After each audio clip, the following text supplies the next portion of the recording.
G'day there guys, it's Connie here again from Marky Industries. Hope you're all having a fantastic day. Anyway, we're reading some more stories from Reddit today, so sit back, relax and enjoy.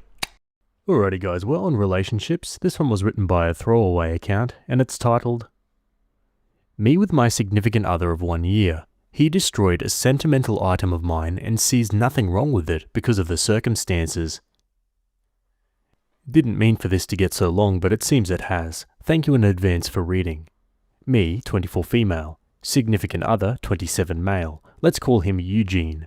And my sister, female, deceased 2 years. Let's call her Carrie. Background about my sister. 2 years ago, my sister was killed in a car accident. She was riding with a friend to the mall. The friend's parent was driving, and a teenage boy plowed through a red light while texting on his phone and hit the car my sister, Carrie, was in. Carrie was killed instantly, and her friend, June, was in a coma for 3 weeks before her parents took her off life support. When Carrie passed, I was devastated and angry, and just not in a good place. Carrie and I had been extremely close. Despite a 7-year age gap between us, we enjoyed a lot of the same shows, we went to concerts together, we volunteered together, and I took it upon myself to guide Carrie like any big sister would do. Our parents were extremely busy with work most days, and Carrie and I would often cook together and do crafts when we weren't too busy with the schoolwork. Carrie wanted to be an NICU nurse when she grew up, and I helped her find a volunteer position at a local hospital to help get her to gain some experience being around patients. In short, Carrie was my sister and best friend, and when she passed, I was a mess. The last craft Carrie and I made together was a set of candles. We bought the wax at a local craft store and we both made each other a candle and decorated the jar it was in. That was the day before she was killed. At her funeral, Carrie was buried with the candle I made her. The candle Carrie made me sits on my desk next to my favourite picture of her and I together at the beach. Or it did until last week. Background about my boyfriend. I met my boyfriend about 1.5 years ago, about 6 months after Carrie passed. I wasn't looking for a relationship. I was still grieving my sister's death, but Eugene came along and it was love at first sight. He was extremely supportive, let me cry on him when I needed to, didn't push me into getting over grieving or anything. He was extremely gentlemanly about everything and very, very patient. After 6 months of seeing each other pretty regularly, we made it official. Eugene came into my life at a very low point and he's always been very respectful of sentiments I keep from my sister. Never asking me to take them down, always giving me space when I needed to cry. Eugene, along with most, if not all of my friends and family, know about Carrie's candle. There was a point after she died where I would take the candle with me everywhere out of fear that someone might light it or steal it or who knows what. The point is, that candle was and still is a very important part of my life and something that my sister made for me and me alone. When Eugene and I moved in together about 4 months ago, I packed away most of the reminders of my sister and put out the candle and picture on my desk. I felt that this was a huge step because when I'd lived just by myself, I had pictures everywhere and a few knickknacks laying around from my sister. I wanted to make Eugene and I's home our home, with just a small part of my sister there. Eugene understood and was very supportive. The issue. Last week we had a massive winter storm that knocked out power. We didn't have power for 3+ days. The power was knocked out at Eugene and I's house while I was at work, which did not lose power. Eugene texted me that he was going to light some candles and try and get a generator so we could have some form of power or at least be able to charge our phones and use lights, etc. Now we have probably 30+ candles in our house. I'm a huge fan of sales, and when Bath & Body Works has a candle sale, I like to stock up and get a range of scents. We have candles scattered all over the house. In the room where my desk is, there are no candles aside from the one Carrie made me. None at all, and there never has been. This room is also downstairs, where Eugene doesn't spend a lot of time. His desk is upstairs. When I arrived home from work last week, I noticed a bunch of candles burning in our living room. Safely, always monitored and not near anything that could ignite. One of these candles was the candle that Carrie had made me. I burst into tears, and when Eugene heard me crying, he came out from the bedroom where he was lighting more candles and asked what was wrong. I was a wreck and couldn't get any words out. When he tried to calm me down, I shoved past him and locked myself in the room where my desk was and just cried. I don't know how he could be so stupid. He knew, and I thought he understood how sentimental the candle was, and how much I cherished having a candle that my now deceased sister had spent time making with me just a day before she was killed. I haven't been able to speak to Eugene since it happened, Tuesday of last week. He's tried to explain why he did it, because he needed candles to be able to see, but I just can't wrap my head around it. He hadn't gotten into the large candle stash I have upstairs right by the living room where Carrie's candle was, but went downstairs out of the way to grab the most sentimental cherished item I have. The candle was burning most of the day while I was at work and is now melted and pretty much gone. I do still have the jar it was in, but I can't look at it without bursting into tears. Reddit, what do I do? Eugene says it was an accident, but I just don't believe that. He said he was getting around to lighting the candle surplus we have upstairs, but just hadn't gotten there yet, after being home for 6 hours alone with no power. I'm heartbroken and feel like this is a major slap in the face. I feel disrespected. I feel like he disrespected my sister. I just don't know what to do. I don't feel like I can forgive him for this. Can or should I try to work past this? Wow, I do not blame OP one iota for being this upset about it. And honestly, given the facts and circumstances around it, it doesn't sound like his excuse is the truth. Surely no one's going out of their way that much to light a candle that has sentimental value to OP without some malicious intent. Let's go to the comments. I would absolutely end a relationship with someone over this. He must be a complete emotional idiot to think that this candle should be treated like any other. Also, I like how he tried to walk it back from, I needed candles and there was one, to, it was an accident. How freaking stupid he must be to think that this would be acceptable. Seriously, end it and don't look back. OP replies, thank you for your response. I really don't believe it was an accident. From the living room to my desk room, there are probably 7 to 9 candles out in plain view that he would have had to pass, 3 of which were lit when I walked in. I honestly believe he did it on purpose. Thank you again for your response. This may be the wrong idea, and it may not help, but as a sentimental crafter, I have a thought. First, I'm so sorry about the candle. From what you've said about your boyfriend, I think he just wasn't thinking. It might not even have occurred to him to remember that candles are consumable, and the wax would melt completely away. Okay, on to the next step. Maybe a stupid idea.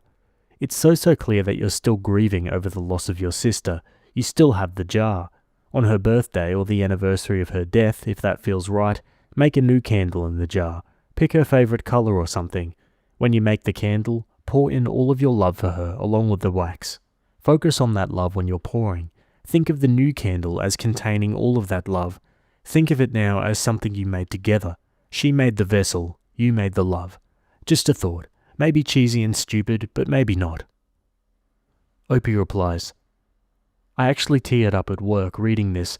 I never thought to make a new candle. I really appreciate the idea and will definitely think about it. Quote, she made the vessel, you made the love. That really got to me. I'm not over losing her because she was that one constant happy in my life and it's been hard. I'll definitely consider a new candle to show my love for her. Has he apologized sincerely or just blown it off? The magnitude of his remorse should be your guide in how to take this. If he was just an absent-minded dolt, yeah, a mistake, but a more deliberate action would have him showing little to no remorse. She replies, he actually has not apologized, but instead tried to defend his actions by saying he needed the candle for light, and then moved on to saying it was an accident. But thinking back, I don't think he has apologized for it at all.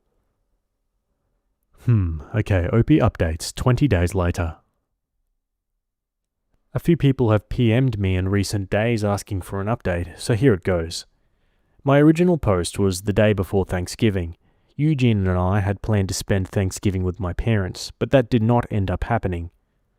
On my way home from work, I stopped at a local craft store to pick up supplies to make a new memorial candle for Carrie. Thank you, one commenter, for the amazing heartfelt suggestion. My parents and I spend a day remembering Carrie and making a new candle, using some of the wax from the original candle. I also ended up purchasing a locket and having some of the remaining wax from the candle put inside and the locket welded shut by a friend. On the evening of my post, I got home and Eugene said he wanted to talk. I agreed we needed to clear the air before Thanksgiving, so we sat in the living room and started to talk.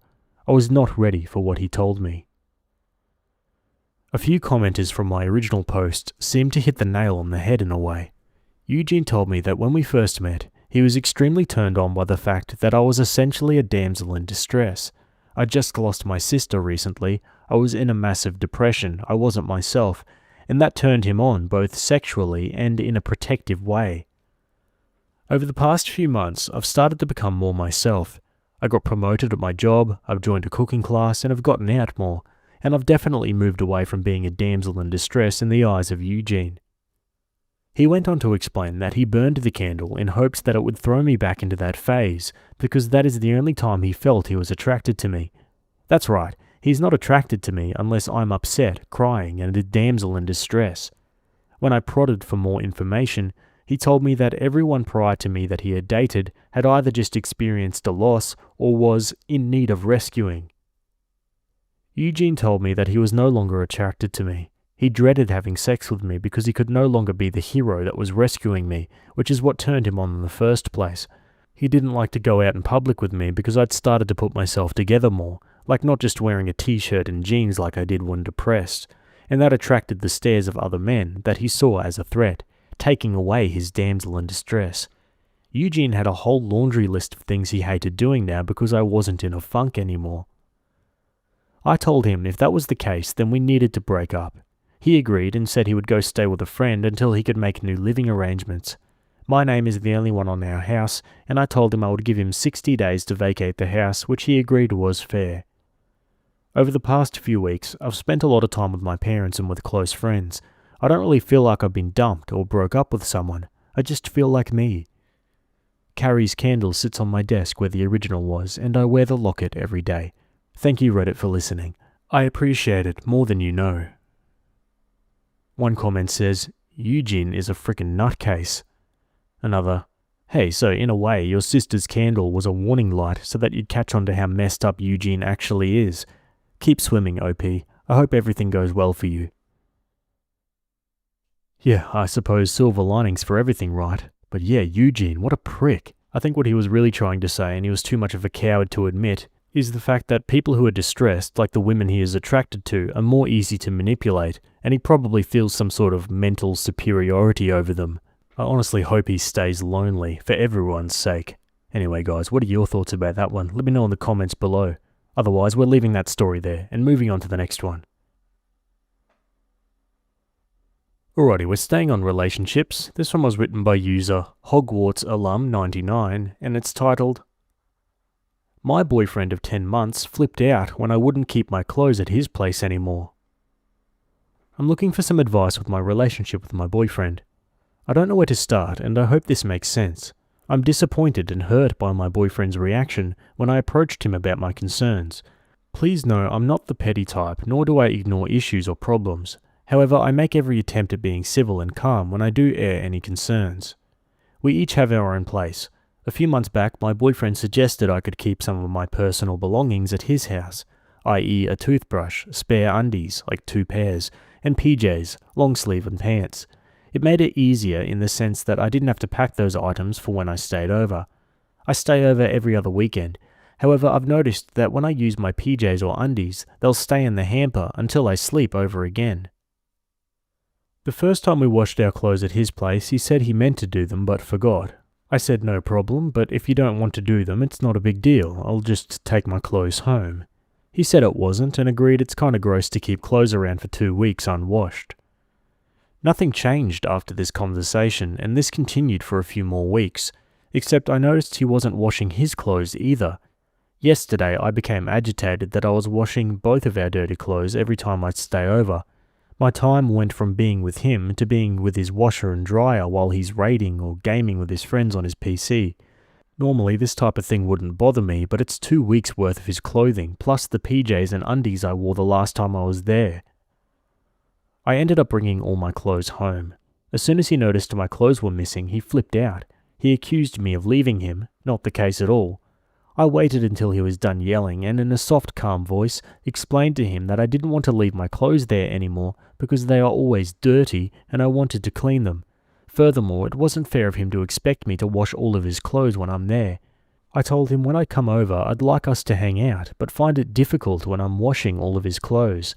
He went on about having to work all the time. Well, he works 10-hour days 4 days a week, while I only go to school. I'm in a full-time post-grad program. Then he told me to grow up.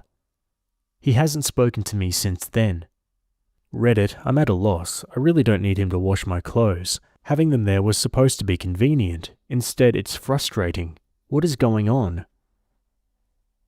My god, the gall of him to tell OP to grow up. Are you kidding me? This guy's acting like a 12-year-old kid with his mum doing his laundry for him. Big battle for King of the Losers in today's episode, that's for sure. Let's go to the comments.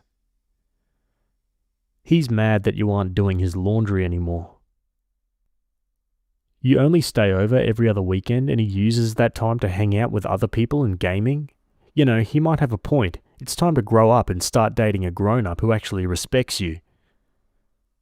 Sounds like the problem solved itself since he stopped talking to you. You're honestly better off, no matter what other positive qualities he may have. You've really done everything you can, and he has decided that being rational and compromising, if you can even call adulting and doing your own laundry once a week compromising, is just not his thing, and that the relationship is not worth the minimal effort this requires. He wanted free laundry service. He doesn't sound much like a catch. Opie edits. Thanks everyone for all the replies. I still haven't heard from him. I'll update as soon as possible. I just can't believe how much this hurts. I don't have any issues with him gaming. In fact, he's got me into playing Fallout 4. But unlike him, gaming isn't my only interest, and isn't always my idea for quality time. Anyways, I'm turning in for the night. Thanks again. And an update 5 days later. After 3 days of silence, I decided to call it quits. I tried texting him, but he wouldn't respond. Eventually, I called his cell phone and left him a voicemail, explaining how deeply hurt I am that he yelled at me, and how I feel even worse now that he wouldn't respond to me. I told him I felt that it was important to me to have an open and honest communication between the two of us, and since I have no idea where he is or what is happening, I assumed that we are over. I told him I wished him the best, and I hoped he could find some happiness, and ended the call. 3 minutes later, my phone rings. It's him. I pick up and he starts bawling about how sorry he is and how he didn't want things to go that far, how all he wanted was to be able to play his games in peace, but realized he also wanted me. He asked me to take him back. I told him that he lost my trust and hurt me over a trivial thing. I told him I need time to think about what I want. He hung up. So it's over, officially. Part of me is really sad, but I know I'll get over it. Right now, I just want to focus on me, and when I do find someone, they will know how to do their laundry. Thanks, Reddit. One comment says, you did the right thing. Don't second guess yourself. Someone this explosive, passive-aggressive and controlling is a poor prospect for a long-term relationship. Good for you for seeing the signs and getting out. Yeah, absolutely. And I had to double-check the ages too. This guy is 30 years old. 30. That's 30. Simply incredible, isn't it? Anyway, guys, we're going to leave that story there. What are your thoughts about that one? Maybe you got a similar story you'd like to share. I hope not, for your sake. Anyway, we're going to move on again. Alrighty, skipping on over to Petty Revenge. This one was written by user PastFace, and it's titled, Refuse to order meds for my patient? Let me get the wife to yell at you. I used to work night shift as a nurse. One night, many years ago, I received a patient on my unit from the emergency room. My patient was accompanied by his lovely wife. When I introduced myself to them as being their nurse, I noticed immediately he was in severe pain. I reviewed his chart and orders. The doctor had not ordered any pain medications for him, just written to admit him to the unit. I called the doctor, who told me he was not going to order anything until he reviewed the patient's chart and saw them. I was confused because he did see them in the emergency room, so why the delay? I tried to ask, but he insisted he would be up to the unit soon, and then hung up. I apologized to the patient and the wife, relaying the doctor's message. Several minutes later, the doctor comes up and I ask him again for any pain medications I could give as my patient was still having severe pain. The doctor told me no, then proceeded to gather a bunch of charts, sit at the nursing station and ignore me. I went back to the patient's room again, apologized and told them that the doctor was here but was wanting to review charts first before making orders. The wife, I could tell, was becoming angry, as her poor husband had been having severe pain, with no relief.